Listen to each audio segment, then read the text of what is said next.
నిన్నటి వీడియోలో మనము భగవంతుడు ఎక్కడుంటాడు, భగవంతుడు ఎవరు అనే విషయం తెలుసుకున్నాము. ఇవాటి వీడియోలో మనము పూతన సంహారం గురించి తెలుసుకుందాము. ఇది భగవంతుడి యొక్క కార్యాచరణలో భాగంగా భగవంతుడి యొక్క లీలలు లేదా తన యొక్క కార్యాచరణ ఎలా ఉంటుంది అనే దానిలో భాగంగా మనం పూతన సంహారం గురించి తెలుసుకుందాం. నందమహారాజు తన యొక్క స్వగ్రామమైనటువంటి నందగాం వచ్చేటప్పుడు వసుదేవుని కలిసినప్పుడు వసుదేవుడు ఏం చెప్పారంటే, కృష్ణుడికి ఏదో ఒక ఆపద సంభవించేటట్టుగా ఉంది, కొంచెం జాగ్రత్త అన్నట్టు చెప్పారు.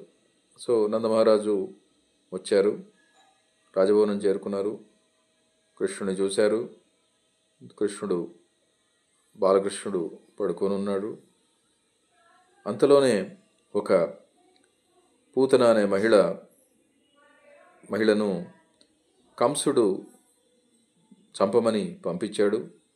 పూతన చాలా అందంగా ముస్తాబయ్యి ఎలాంటి అనుమానం రాకుండా, ఎవరికీ అనుమానం రాకుండా, అక్కడ ఉన్నటువంటి యశోదమాత, రోహిణీమాత వాళ్ళకి ఎవరికి ఏ అనుమానం రాకుండా ఈవిడ రాజభవనం చేరుకున్నారు.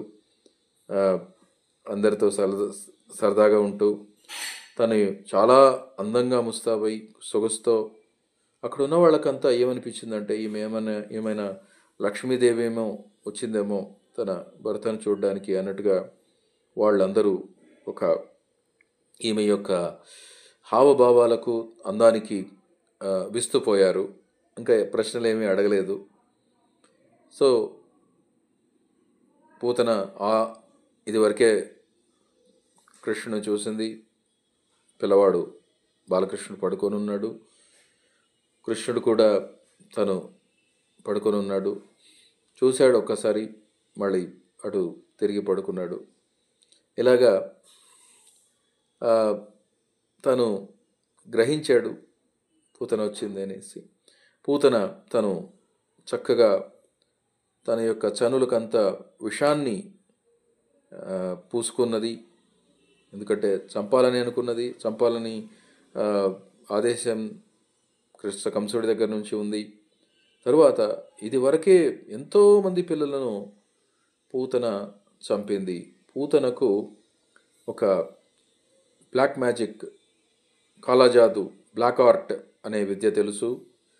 తను ఎగరగలదు, ఎక్కడికైనా ఎగరగలదు, తర్వాత ఆకాశంలోకి ఎగరగలదు. ఇలాంటి విద్యలన్నీ ఇప్పటికి కూడా కొంతమంది మహిళలకు నార్త్ వెస్ట్రన్ పార్ట్స్ ఆఫ్ ఇండియాలో ఈ కేచరి అనే అంటారు వాళ్ళని. వాళ్ళు ఒక చెట్టు నుంచి ఇంకో చెట్టుకు దూకడము, ఇలాంటి గ్యాస్ట్రీ పనులు చేయటము, వింత పనులు చేయడము, పిల్లలను చంపడం, ఇలాంటి కొన్ని విద్యలు ఇప్పటికీ ఉన్నాయని తెలుస్తున్నది మనకు. అలాగా పూతన తను కృష్ణుడి దగ్గర చేరుకొని కృష్ణుని ఒడిలోకి చేర్చుకొని తన యొక్క చన్నులను బాలకృష్ణుడి నోట్లో పెట్టి పాలివ్వడం మొదలుపెట్టింది.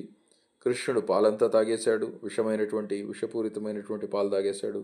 అలాగే పాలతో పాటి ప్రాణాన్ని కూడా తీసేశాడు. అప్పుడు వెంటనే పూతన యొక్క నిజస్వరూపం బయటపడింది.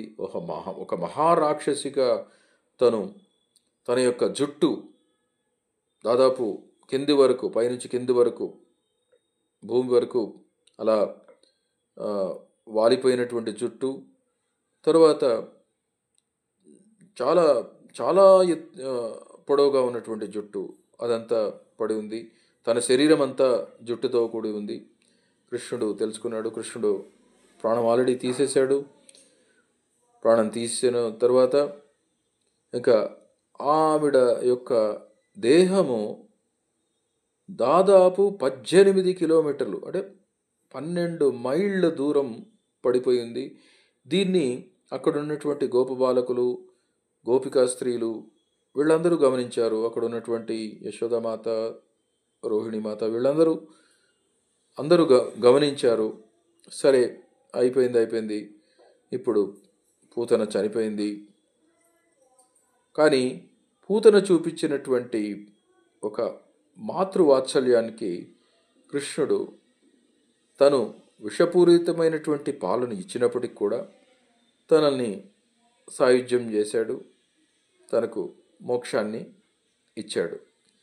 దీన్ని బట్టి మనకు ఏమి అర్థమవుతున్నది అంటే, ఒకటి, వేదాల్లో భగవంతుడికి ఈవెన్ ఆ ఈవిల్ స్పిరిట్తో, అంటే ఒక దుష్టము లేదా ఒక దుష్ట శక్తి ఒక మాతృ ఆర్ద్రతతో వచ్చి తను పాలిచ్చినప్పటికి కూడా భగవంతుడు మోక్షాన్ని ఇచ్చాడు. అంటే నిజంగా మనము భక్తితో భగవంతుడిని సేవిస్తే ఎంత ప్రీతి చెందుతాడో, ఎంత మనకు అనుగ్రహిస్తాడో మనకు దీన్ని బట్టి అర్థమవుతుంది. అంటే శత్రువు అయినప్పటికి కూడా పూతనకు తను మోక్షాన్ని ప్రసాదించాడు.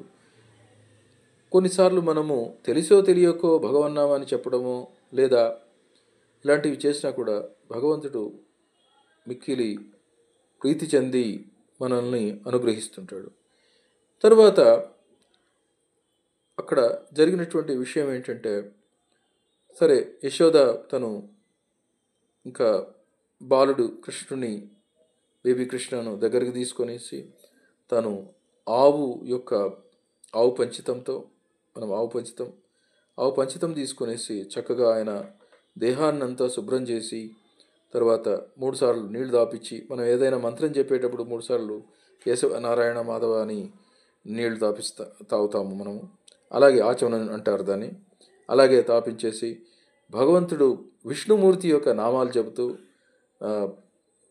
ఈ బాలుడికి ఇక మీదట ఎలాంటి ఆపద రాకూడదు అనేసి మాతృమూర్తిగా తను విష్ణుమూర్తి యొక్క నామాలన్నీ చెబుతూ ఇక మీదట ఎటువంటి ఆపద రాకూడదు, రక్షించండి అని రకరకాలైనటువంటి విష్ణు నామాలను చెప్పుకుంటూ తనకు ఆ యొక్క గోవు యొక్క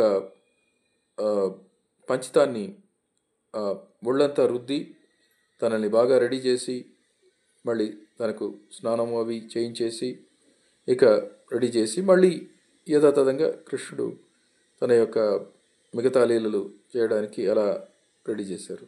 సో దీన్ని బట్టి మనకు ఏమని అర్థమవుతుందంటే, ఒక్కొక్కసారి భగవంతుడి దగ్గరికి కొంతమంది దురుద్దేశాలతో కూడా వస్తూ ఉంటారు. మనం చూస్తున్నాం, తిరుమల తిరుపతి దేవస్థానం ఇలాంటి వాటిల్లో కూడా క్రైస్తవులు, అన్యమతస్థులు, ఇతరులు కూడా వస్తున్నారు.